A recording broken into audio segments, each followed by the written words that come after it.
Welcome, dear friends, to Mindful Mondays. I'm your host, Ashley Bentley, and this is your space to slow down, turn inward, and honor your lived, embodied, neurodivergent world, right here on the Neurodivergent Experience podcast. And as we step into January, there's a collective feeling in the air, isn't there? A sense of newness, of possibility, of wanting things to be different. January arrives carrying a quiet question for so many of us. What do I want to change? And that question isn't wrong, but the way we usually approach it often is. So this month on Mindful Mondays, we're going to be doing something a little different. Rather than piling more pressure onto ourselves, we're going to gently deconstruct how change actually works, especially for a nervous system that feels deeply, processes intensely, and takes in more of the world than most. So all through January, we'll be exploring what I call the anatomy of a breakthrough. And I want to say this clearly from the start. A breakthrough is not about becoming someone else or fixing what's wrong with you or even trying harder. It's about starting from the place where transformation naturally unfolds. So what do we mean by a breakthrough? When people hear the word breakthrough, they often imagine something dramatic, like a big external shift or a sudden transformation, or a moment where everything changes at once. And it can look like that sometimes. But most real breakthroughs are quieter than that. A breakthrough might be a moment of self-trust where there used to be self-doubt.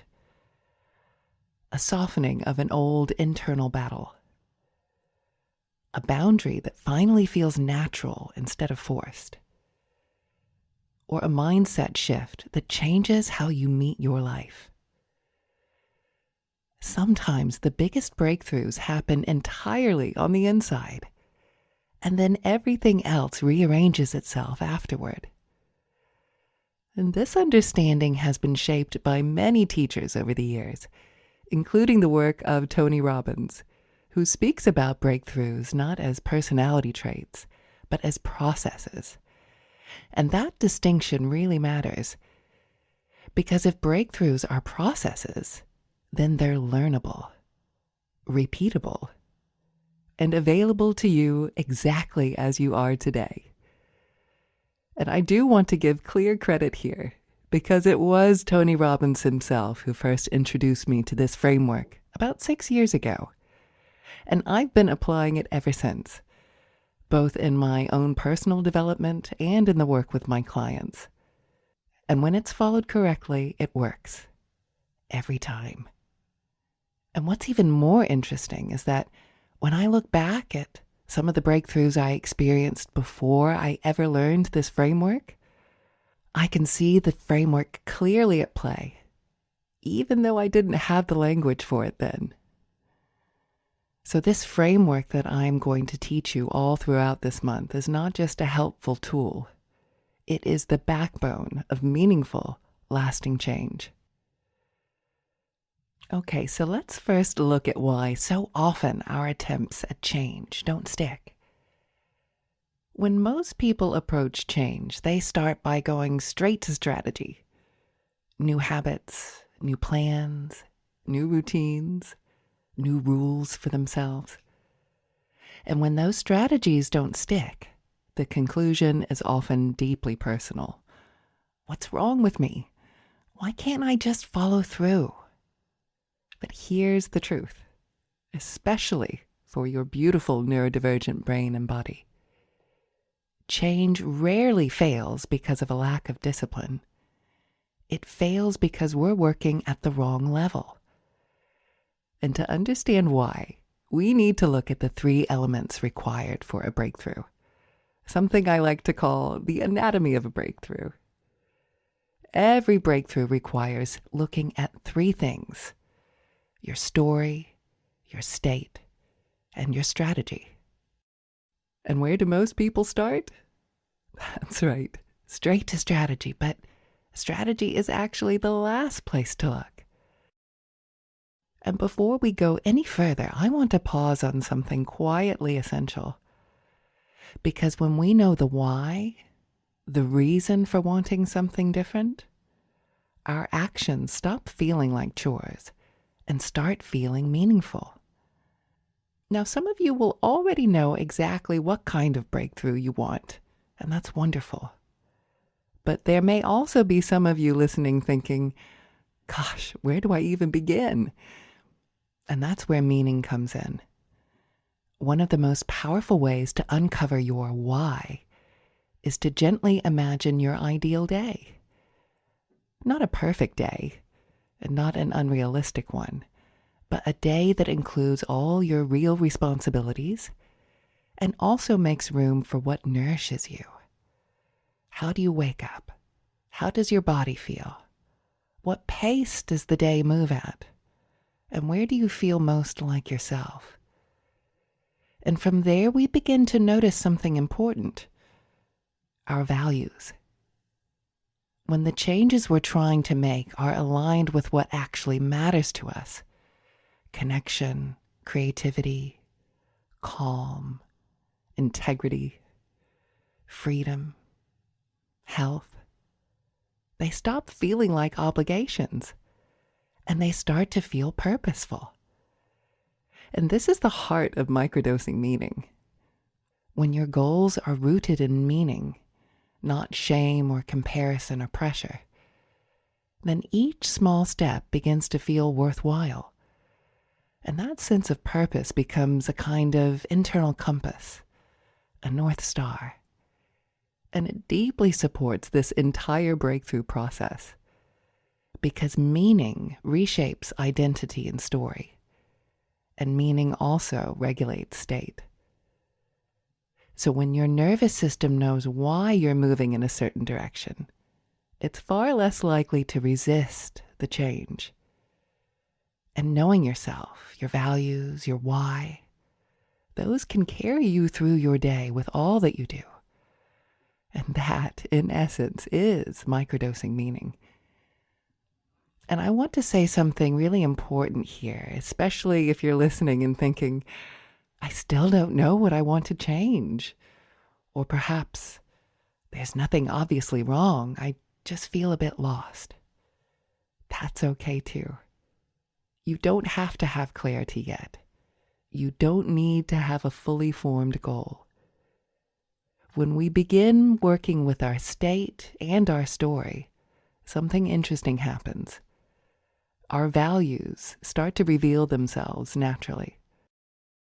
Not as a list, not as a demand, but as a felt sense of what brings ease, meaning, and aliveness. So if you don't know your why yet, that's not a problem. It's all part of the process. As your state steadies and your story softens, your values will show you the way forward. And when they do, you'll have a map that actually belongs to you. So let's look at the first real pillar of a breakthrough, your state.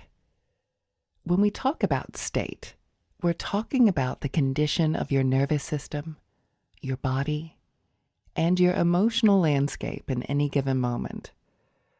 Are you calm or activated? Are you grounded or overwhelmed? Are you connected or are you bracing?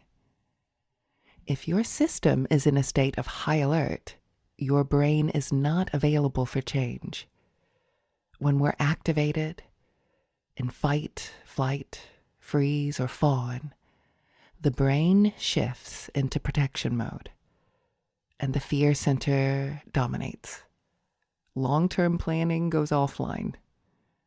Creativity narrows, and flexibility disappears. And for a neurodivergent nervous system, this is especially important because your system is already taking in more sensory, emotional, and environmental information at its baseline. That means many of us live closer to the edge of activation, not because we're fragile, but because we're sensitive, perceptive, and deeply responsive. So when we pile January pressure onto a system that's already carrying a lot, the result isn't motivation. It's shutdown, avoidance, or even burnout. This is why state comes first, before mindset, before planning, before action. And this is exactly why nervous system regulation has been such a central theme in my work. From our November neuroscience series, to my one-to-one work, my live teachings, and the courses I've created on Insight Timer. Practices like my 14-day nervous system regulation mastery course aren't about calming you down so that you can tolerate more. They're about building capacity so that your system can feel safe enough to change.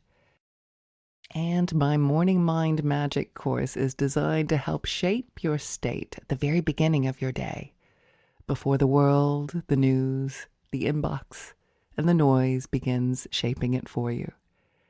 State is the soil, and nothing grows in soil that feels unsafe.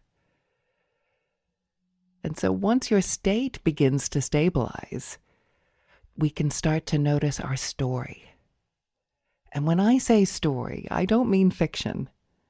I mean the narrative your brain uses to explain who you are and what's possible and how the world works and what usually happens next.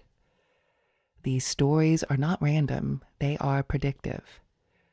Your brain is constantly asking, based on the past, what should I expect next? And for a neurodivergent brain, wired for pattern recognition, these stories can become especially convincing. Stories like, I always burn out, or I never follow through, I'm too much, or things don't last. These narratives shape your emotional state, and your state reinforces the story. It's a loop. It's something we explored deeply in episode 12, 2 Hemispheres, 1 Story, where we looked at how narrative and regulation live in the subtle space between logic and intuition. And the key insight here is this. You don't need to destroy your story, and you don't need to argue with it. You need to see it without becoming it.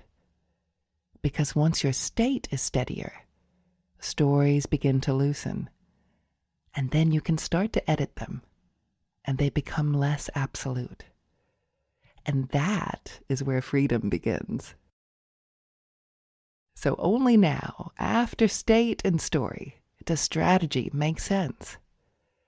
And this is where thinkers like Tim Ferriss offer a useful reframe. What would this look like if it were easy? When strategy emerges from a regulated system and a softened story, it often feels simpler and smaller and more obvious. Not dramatic or punishing, just aligned. And this is where many people are surprised. They expect a breakthrough to require more effort. But often, the real breakthrough is needing less force, less self-judgment, less urgency.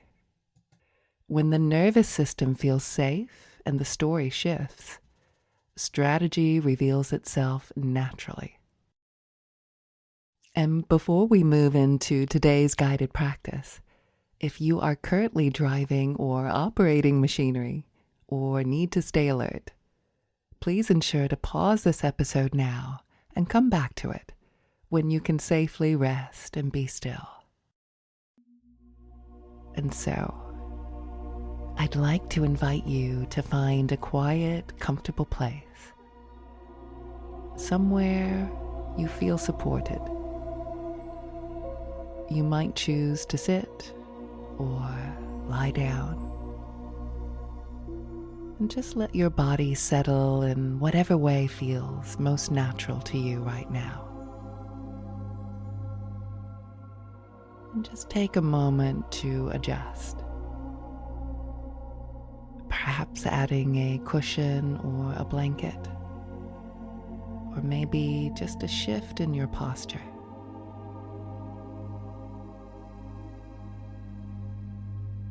Good, that's right. And when you feel ready, gently allow your eyes to close. There's nothing you need to do here. Nothing to get right. This is simply an invitation to rest your thinking mind for a while and allow a deeper part of you to listen. The journey I'm about to guide you through is told as a story. You don't need to analyze it or even follow it perfectly. Just let the images, the rhythm, and the atmosphere unfold in their own way. And so, let's begin. There is a road that many people walk, especially at this time of year. The road is lined with expectations, unspoken ones, inherited ones, the kind you pick up without remembering when you agreed to carry them. And now you find yourself walking that road, not rushing, not trying to get anywhere in particular, just walking. And the sky above you is soft and dim. That in-between hour where the day has loosened its grip and the night hasn't fully arrived yet. There is a quiet here, not silence, but a listening kind of stillness. And with each step, you notice something. You are carrying things, not in your hands, but across your shoulders, in your chest, and in the small, tired places behind your eyes. Bundles. Some are wrapped neatly, and some are fraying at the edges.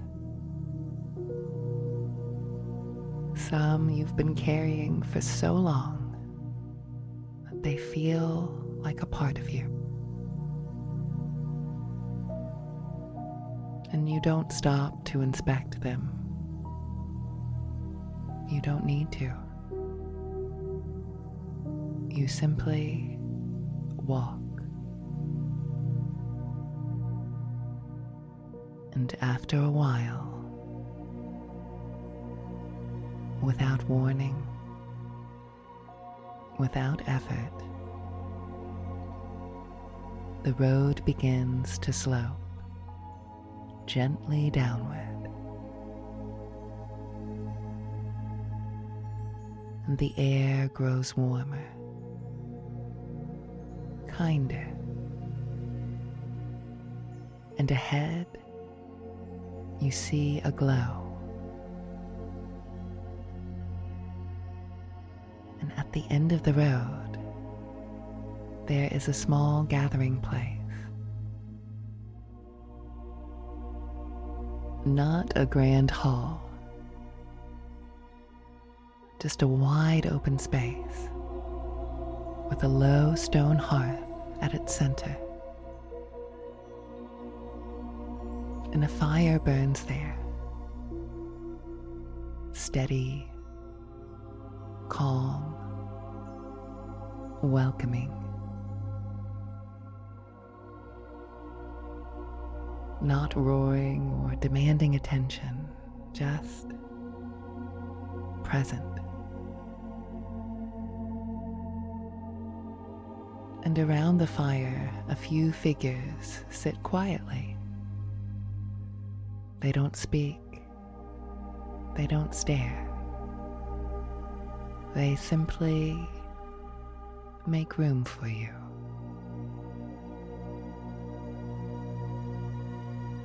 You approach the hearth, and something in your body exhales, as if it recognizes this place, as if it has been here before. And there is a place for you to sit. And when you do, the weight you've been carrying suddenly becomes obvious, because for the first time, you don't have to hold it up. And one by one, you begin to notice the bundles more clearly. There are bundles made of shoulds, bundles woven from old promises, bundles labeled, be better, try harder, don't disappoint. Some are heavy with other people's hopes.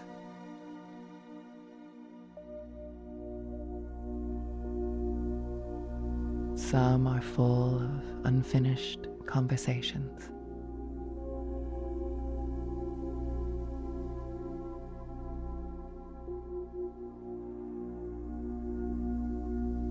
And some contain versions of you that were never allowed to rest.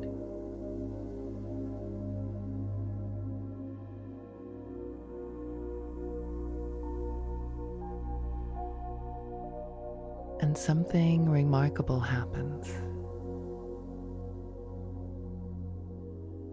No one asks you to put them down or tells you which ones to keep. Instead, the fire does something subtle. It makes it safe to choose. And you realize you can place a bundle by the fire to simply set it down, just for now. And when you do, you feel the difference immediately. A softening, a lightness. You don't empty yourself all at once. You move at the pace your nervous system trusts, one bundle at a time.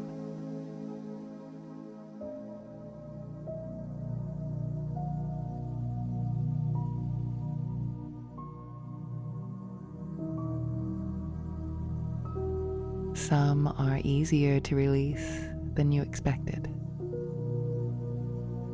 and others you hold for a moment longer. And that's okay. There is no urgency here. The fire does not demand sacrifice. It only offers warmth.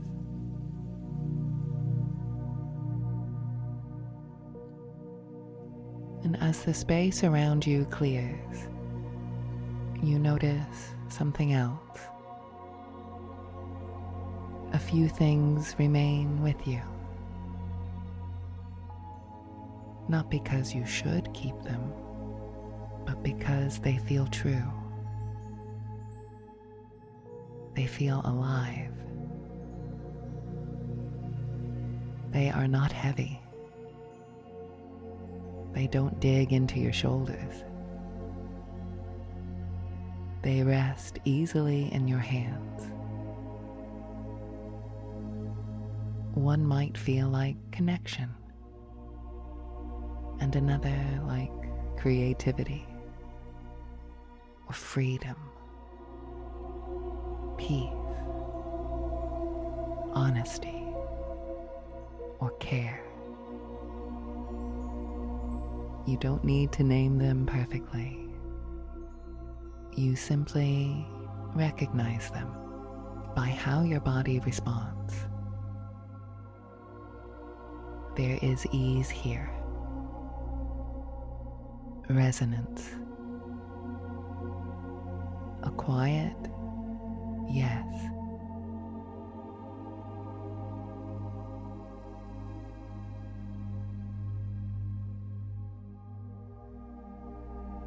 This is how values reveal themselves.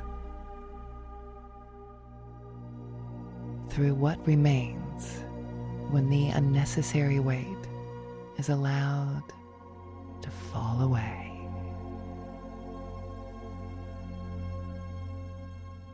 And so you sit with these remaining bundles for a while, letting their presence settle. Letting them simply orient you, like a compass that doesn't shout directions. It only points gently toward what matters. The fire crackles softly, and the figures around you begin to nod. Not in approval, but in recognition, as if to say, yes, this belongs to you.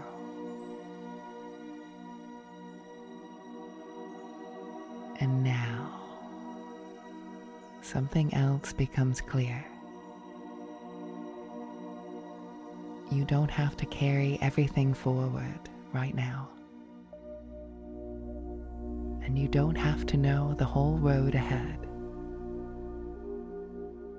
You only need to walk with what feels aligned. And the rest can stay by the fire, safe, held, not rejected. And when you are ready, you stand. And the road beyond the hearth looks different now. Not easier or magically clear, but yours. And you take one last look at the fire, and feeling its warmth settle somewhere deep inside your chest. A steady glow, a reminder. And then, slowly, you begin to walk back. And the road rises gently again, but your steps feel lighter. And not because life has changed, but because you have. And as the scene softens and fades, you carry this knowing with you. You do not need to know everything right now. As you care for your state, and as you soften your story, your values will continue to reveal themselves, quietly, faithfully, like a hearth at the end of the road, always there when you're ready to return.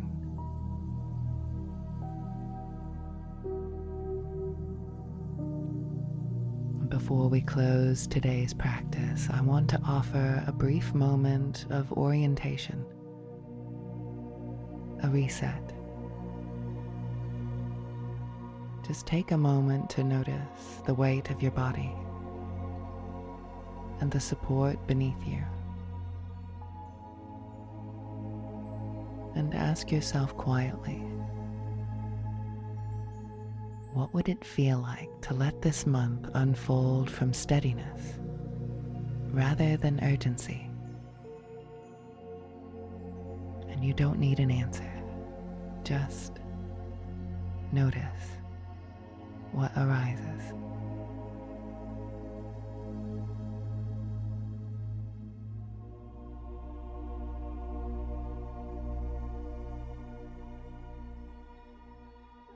And whenever you're ready, and not a moment before, you can feel free to gently open your eyes. And know that today's episode is a doorway. Over the next few weeks, we'll explore each element of a breakthrough more deeply. Your state, your story, and your strategy. You don't need to do all of this at once, and you don't need to rush. Let these ideas land slowly, and listen again if it helps. Let your body absorb them, not just your mind. Change doesn't begin with doing more. It begins with understanding how you work, and we're just getting started. And as we come to the end of today's episode, I want to thank you genuinely for being here, for giving yourself this time, for listening with openness, for allowing something to take root, even quietly. This week, you don't need to force change. You don't need to solve your life. Simply notice your state. Notice the stories you're telling yourself, and allow yourself a little more kindness than usual. And if you'd like to continue exploring these themes more deeply, you're welcome over on my Insight Timer channel. Just search for Ashley Bentley. There you'll find all the courses you need and gentle guided practices and yoga nidras, bedtime stories, all designed to support gentle, lasting change.